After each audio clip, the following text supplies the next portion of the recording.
Bonjour et bienvenue sur ma chaîne. Alors je vous avais parlé de Ferrari il y a quelques temps. On vous disait que c'était une marque qui était en perte de vitesse depuis la HL20 et la HL40. Il n'y a pas eu beaucoup d'évolution et là il nous avait un petit peu demandé, en fait cette marque s'était retournée contre nous pour nous demander un petit peu quelles pourraient être les améliorations à faire sur leur modèle. Donc on avait suggéré quelques petites choses et on avait envie de créer entre guillemets une lampe un petit peu plus adaptée. Je vous parle déjà de la HL40. Vous la connaissez, là c'est la nouvelle évolution de la HL40, elle passe de 600 à 1000 lumens, donc ce qui est déjà intéressant puisque ça devient un petit peu le standard. Je vous parle souvent de lampes et de la puissance maxi, évidemment. On va plutôt utiliser des modes tels le 300, le 400, le 500 lumens, etc. Pas forcément le 1000, ça on le sait bien, mais c'est des lampes qui étaient vraiment pratiques à utiliser et que je trouvais vraiment géniales. Il y avait 2-3 petites choses à améliorer. Donc sur celle-ci, la grosse amélioration, c'est à l'arrière déjà. On va être ici sur une partie en silicone. Qui permet d'avoir un porte-batterie qui est un petit peu moins rigide et qui est beaucoup plus agréable à porter, en sachant que généralement ce genre de lampe qui est vraiment faite pour le trail, on a ce porte-batterie qu'on va placer dans le sac et on se retrouve avec une lampe hyper légère sur la tête. Le gros plus de cette lampe, vous le savez peut-être, c'est qu'on avait un éclairage qui était vraiment large. On a un espèce de disque devant les yeux. Et c'est ce qui est vraiment génial, c'est qu'on a vraiment juste les yeux qui bougent et on n'a pas du tout la tête qui va bouger. Le petit défaut entre guillemets de ce genre d'éclairage, c'est qu'on va être sur un disque évidemment où il n'y a pas de point chaud, mais on va avoir vraiment une coupure franche entre les zones noires et la zone éclairée. Ça fait que nos yeux ont beaucoup de mal à voir ce qui se passe sur les côtés, donc on est quand même parfois obligé de bouger un petit peu la tête, mais on a quand même encore une fois quelque chose de très large, ce disque, un petit peu comme dans un film, une espèce de poursuite. Donc c'est ce qui faisait la force de cette lampe. Donc on avait envie de rester un petit peu sur le même concept. La lampe que je vous présente maintenant, c'est une lampe que vous n'allez pas encore trouver sur le marché. Alors il y en a, il y a un seul site, c'est le site HTMOI, donc mon partenaire qui le propose. C'est une lampe qui est en test. C'est une lampe qu'on a voulu améliorer. Enfin, on a voulu améliorer le concept de la HL40 et on est parti là-dessus. Donc c'est un espèce de premier prototype, donc je vous en parle déjà quand même parce que ça va vraiment être une lampe, je pense, qui va vraiment être intéressante.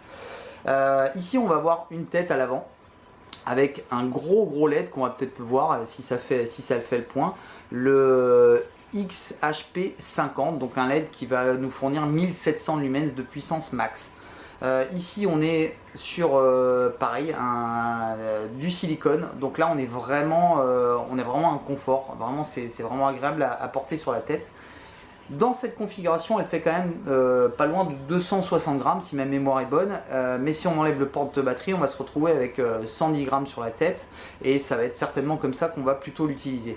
À l'arrière c'est fourni avec un porte-batterie ici complètement étanche, donc en aluminium, de 8 volts 4. Alors ça va être intéressant parce que 8 volts 4 généralement c'est ce qui est utilisé pour les lampes vélo quand on commence à avoir de la puissance et on a besoin d'autonomie, etc. Celui-ci va évidemment pouvoir se placer dans le sac, ce porte-batterie. On va le mettre dans le sac et on va simplement déporter avec une rallonge, et on va surtout pouvoir utiliser, si on le souhaite, un porte-batterie plus important avec 4 AQ 3400 mAh par exemple, et on va avoir du coup énormément d'autonomie. Évidemment elle existe en white et en neutral. Là j'ai le modèle white, mais je voulais vraiment vous montrer déjà la différence que vous avez dû voir normalement en début de vidéo par rapport à la HL40. Alors je sais pas si on va le voir, voilà. Alors c'est pas franchement évident. Moi je le vois beaucoup mieux, mais là on a beaucoup d'éclairage. Alors je sais pas si en bougeant un petit peu comme ça, vous voyez la taille de la HL40, et là voilà la taille, ouais, ici ça se voit quand même, la taille de cette HL65.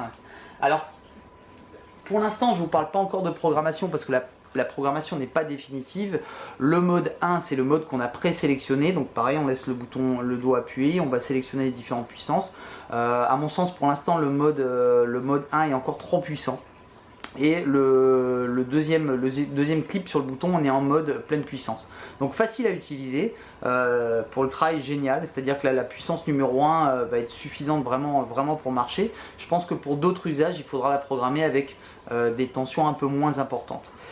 L'impression que j'ai eue en l'utilisant, vraiment, alors vous pouvez le faire chez vous. Vous prenez vos mains ici et vous les rapprochez simplement, vous bougez d'aller d'une vingtaine de centimètres et là vous avez le champ de vision qui est devant vous, c'est juste incroyable. Ça veut dire que si ce fameux disque, je le place à peu près à 50 cm de mes pieds, donc je vais avoir une zone noire de mes pieds à 50 cm, là je vais me retrouver avec vraiment 6-7 mètres de lumière devant moi, un disque complet. La sensation que j'ai eue, c'est d'être dans le faisceau, c'est comme si j'avais la HL40, que je positionnais et que j'avançais 2 mètres dans la HL40 et sans voir évidemment mon ombre. Donc c'est vraiment quelque chose de vraiment plaisant à utiliser parce que ça couvre vraiment cette fois-ci tout le champ visuel.